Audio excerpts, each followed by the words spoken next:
made some decisions with no evidence against him at all. It's just pure hearsay, stuff that's made up by his children. It's very sad. I don't know what else. If I can help in any way, then I will.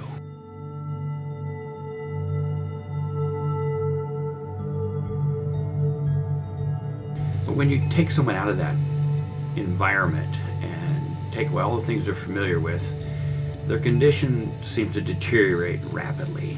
And I believe that's what's happened to Cindy when they've taken her away from her home where she wanted to be. And I would definitely say taking any older person out of their familiar territory, even like a young child, you take them out and that just adds another layer of confusion to their world. So ultimately, I really hope the court can do justice in this matter and return Cindy to her home with Mike where she belongs.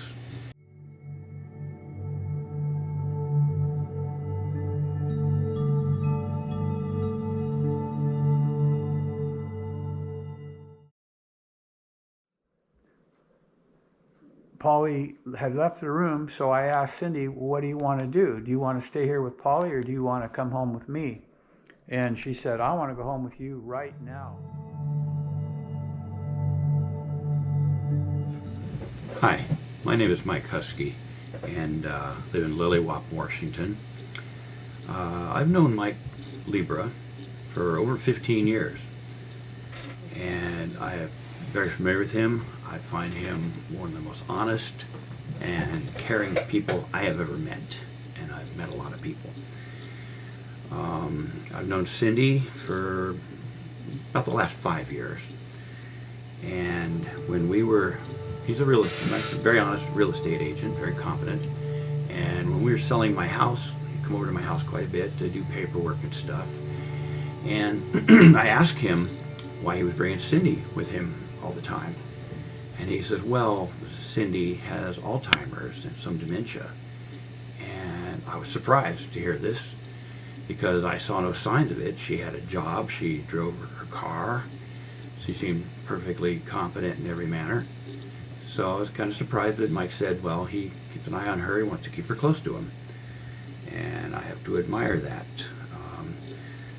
I have observed Mike, the type of caring person he is. For instance, he has a cat that has brain damage and some nerve damage. He takes care of it, helped it go to the bathroom and everything else. Most people would have just dumped a cat that was born with brain damage. The mother of the cat had, when it went into heat, it had acquired distemper. And so 2 out of the 4 kittens were damaged, brain damaged because of that. So he kept this cat for about 17 years, I believe now. And that's a very caring person. He has a turtle with a box turtle, and they're not that easy to take care of sometimes. They're not bad pets, but it's got a missing foot on its back leg, and he takes care of that, and he's taken care of that for like 25 years, I understand. He has a dog that his son dumped on him because his son was going to put it down, and Mike considered the dog family. His son said he would take care of it, expenses and food, and he did for the first few months. Then he just dumped it on Mike, and Mike stepped up here again and took care of that dog. These big labs only usually live for about 12 years, and it's going on 17 years. It does have cancer now. It's got a bad skin condition. All these pre-existing conditions were there before Mike stepped up and took care of these animals. This is the kind of caring and family-oriented person he is. I don't know what else to really say. It's sad that the family-oriented that he is. He's got a whole wall in his house covered with photos and pictures of family and his kids from the time they were born until the last couple of years. From my experience, I'm not a medical professional, but from my experience with people I've known that has Alzheimer's and stuff, that they do they can do pretty well if they're in their own home, family, or in places where things that they're familiar with. But when you take someone out of that environment and take away all the things they're familiar with, their condition seems to deteriorate rapidly.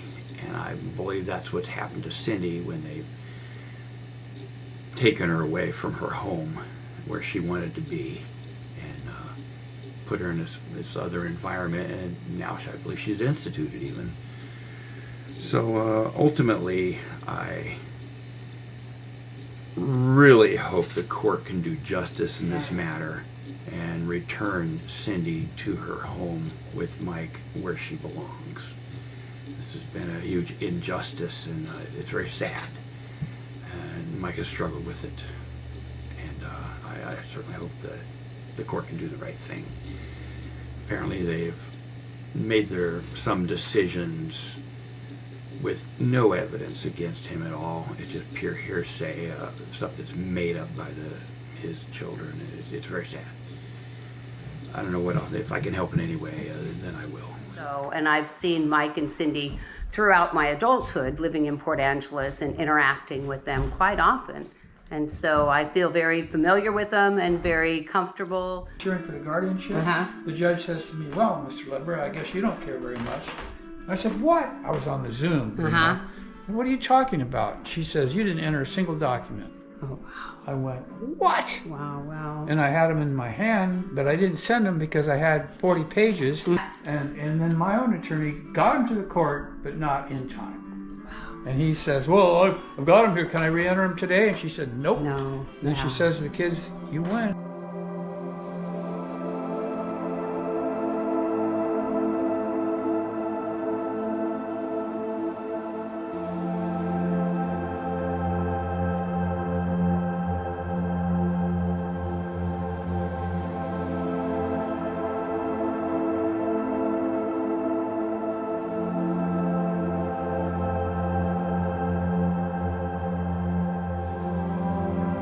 My name is Susan Hilgren, and I was born and raised here in Port Angeles, and I have an older sister, Lisa, and she went to school with Cindy Pollen. And so I've known Cindy since I was quite young, and I left town and moved back, and when I moved back, I was able to rent a trailer across the road from here, and so I seen Cindy and Mike quite often coming in and out of the driveway. And I've seen Mike and Cindy throughout my adulthood, living in Port Angeles and interacting with them quite often. And so I feel very familiar with them and very comfortable to say, "Hi, how you're doing?" And I'm quite aware of strange things in this world and what goes on with people, because I have a drop-in center for homeless. And so I kind of pick up on things, and I've never ever picked up on anything that is uncomfortable with Cindy and Mike and the relationship. It's always been fresh and open and caring, and I've never heard. And I talk to a lot of people, and I care about people, so I tend to be a little bit more nosy than I should be, and so I question if I see anything wrong, and I've never in any of the times have ever heard anything questionable. I have never seen any spousal abuse between Cindy and Mike. And as I'd mentioned before, I've known them, and my sister knows them, and I've never had any inclination or hints or even obvious things. I'm really surprised that they would say that and feel that way. Yeah, I actually was a caregiver for my mother, who was 89 when she passed, and spent a lot of time. And I've also worked as a caregiver for 3 other people, and they were quite elderly. And I did in-care home with them and took care of them in their home, and was very familiar with their routine. And what was so special in their home was their routine was they knew the time of day, they knew how the sun set, they could have their eyes closed and turn around and know exactly where they were. So fear was never a part of what their life was. They were comfortable. And 2 of them were relocated to another place, and it just was a really negative consequence because they were not familiar with anything. Even the smells were different, the sounds were different. they were uncomfortable, and definitely was not a positive experience for them at all. And I would definitely say taking any older person out of their familiar territory, even like a young child, you take them out and that just adds another layer of confusion to their world. And so to be able to keep them safe and at home is really, that's the best choice for anybody. The house is very nice. It's very clean, and it's very homey and very family. There's pictures of the family and pictures of where they've been and life all over in the rooms. Who are we to judge what somebody's comfort is? As long as they're well fed and safe and get their sleep and their medication, yeah. And they're with a person who they can count on.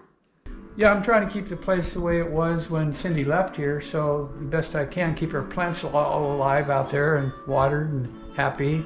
So far, so good. Susie can give me advice on that. Oh, there's that succulent you gave me over there in the corner. Excellent. Yeah. Excellent. It looks good. Because Yeah. I have a drop-in center for homeless, and so I kind of pick up on things, and I've never ever picked up on anything that is uncomfortable with Cindy and Mike and the relationship. It's always been fresh and open and caring. I question if I see anything wrong, and I've never in any of the times have ever heard anything questionable.